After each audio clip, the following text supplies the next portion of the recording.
Welcome, students.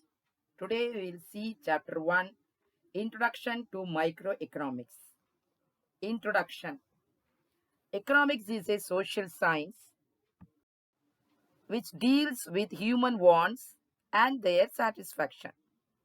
It is mainly concerned with the way in which a society chooses to employ its scarce resources, which have alternative uses for the production of goods for present and future consumption.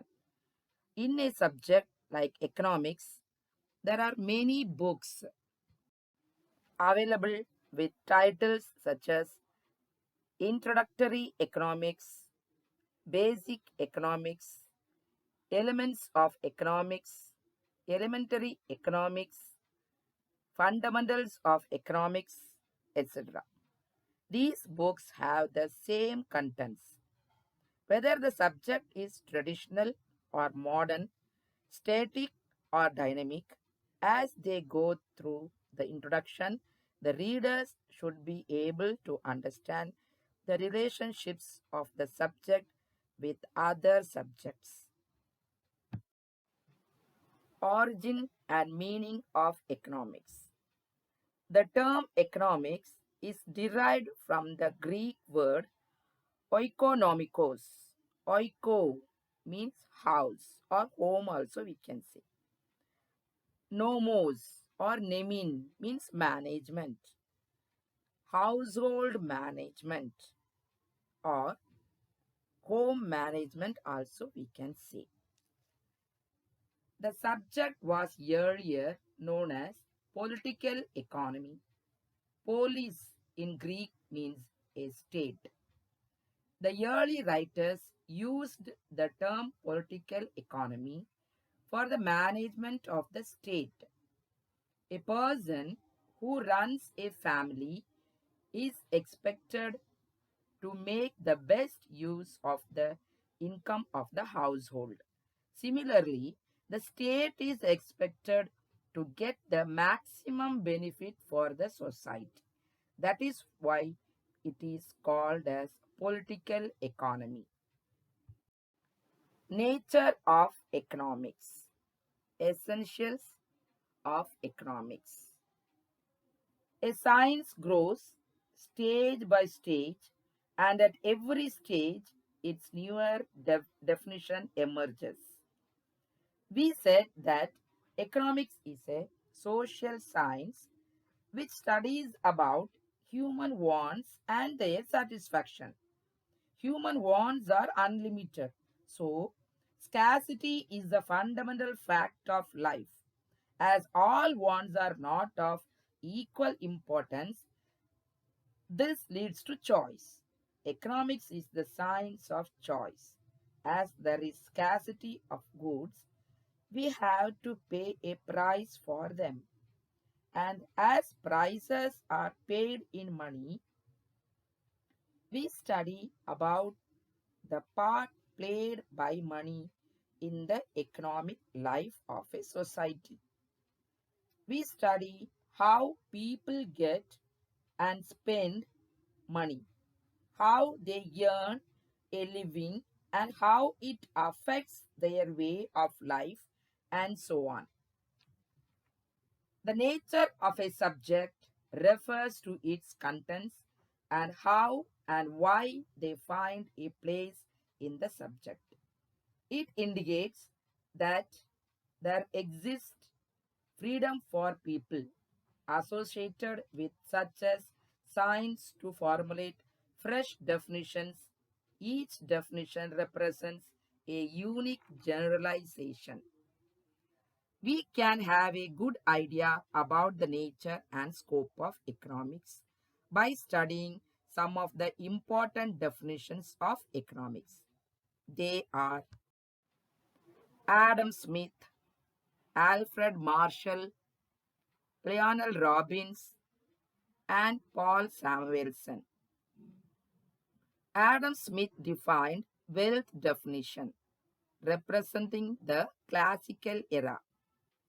Alfred Marshall defined welfare definition, representing the neoclassical era. Lionel Robbins defined scarcity definition, representing the new age, and Paul Samuelson defined growth definition, representing the modern age. Now we can see the wealth definition. Adam Smith, his period was 1723 to 1790. In 1776, he wrote a book called An Inquiry into the Nature and Causes of Wealth of Nations. In it, he defined economics as the science of wealth.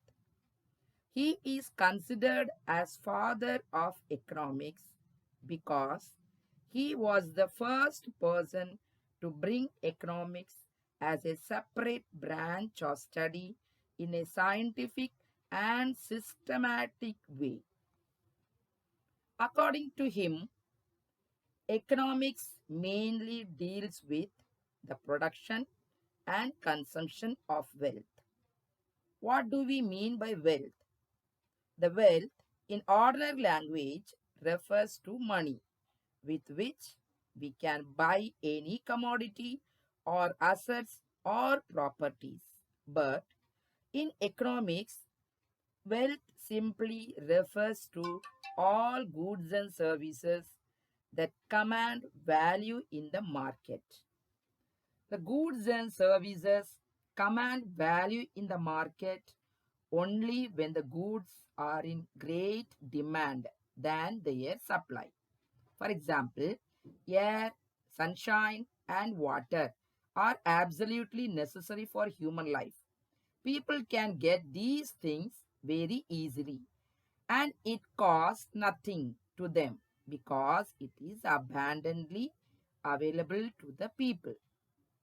On the other hand, things like car, table, chair, TV, etc. command a price in the market. All these goods are produced with resources which are scarce, and so they are more valuable. It is these kinds of goods which are referred as wealth in economics. Adam Smith states that every man is motivated by his self interest. This means that each person works for his own good. The activities of each and every individual revolve around this happiness by the production and consumption of wealth. Criticism. The wealth definition given by Adam Smith was not accepted by many great people like Ruskin and Carlyle. They says that economics is a dismal science. Dismal means very bad science or a dark science. No doubt, economics studies about making wealth. The ultimate aim of each and every person is to become rich, with which he can live happily. People are always concerned about money.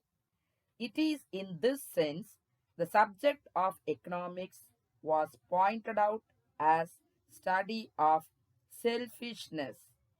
It is accepted that wealth is necessary for a happy life, but it is not the only factor.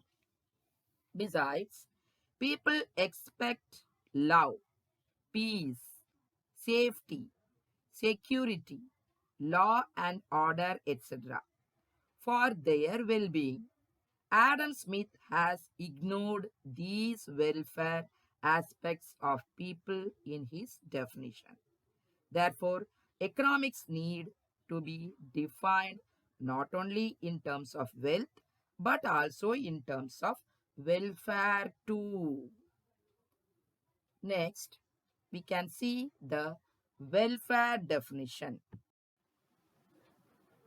Alfred Marshall period was 1842 to 1924. He made the subject more scientific with his book Principles of Economics in 1890. He defined economics as a study of mankind in the ordinary business of life. In the words of Marshall, economics is on the one side a study of wealth and on the other side, more important side, a part of the study of man. Man is the center of his study. According to him, the study of a man is more important than the study of wealth. Features of the welfare definition. Economics is the study about not only of a single man, but also about the activities of the entire society. It is study about the behavior of the people in their day-to-day life. Next one, economics is the study about the various actions of people to attain material benefits from the goods and services. Last feature, it is the study about the welfare of people in general. Criticism. Marshall regards only material things, that means chair, TV, etc. He does not consider immaterial things such as the services of a doctor, a teacher, lawyers, actors, painters, and so on. Their activities promote welfare, but in economics, we cannot consider the activities of the above categories of labor as economic activity, as they do not promote material welfare, but we make use of their services. It is misleading to describe economics as the study of the causes of material welfare. Second one, Marshall definition is classificatory. It is not analytical. It considers the production of material goods, for example, chairs, cycle, car, etc., as economic activity. As the services of a doctor, lawyer do not produce material goods, they are not considered as economic activity. This is a wrong view. Third one, Marshall's definition is based on the concept of welfare, but it is not clearly defined. He defined that in economics, we should consider only those activities which promote material welfare. But many activities do not promote welfare but are rightly considered as economic activity. For example, we know that alcoholic drinks and cigarettes are bad for our health, but these commodities are produced and sold. There is a market for them, and there are buyers and sellers. So, the production and distribution of these goods is economic activity. So, it is not right to say that economic studies material welfare.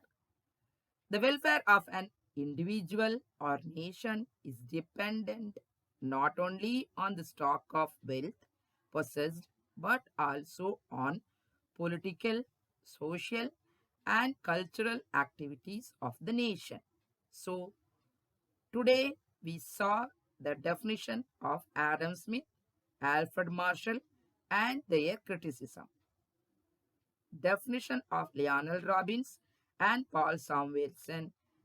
Students, we will see in the next class. Thank you.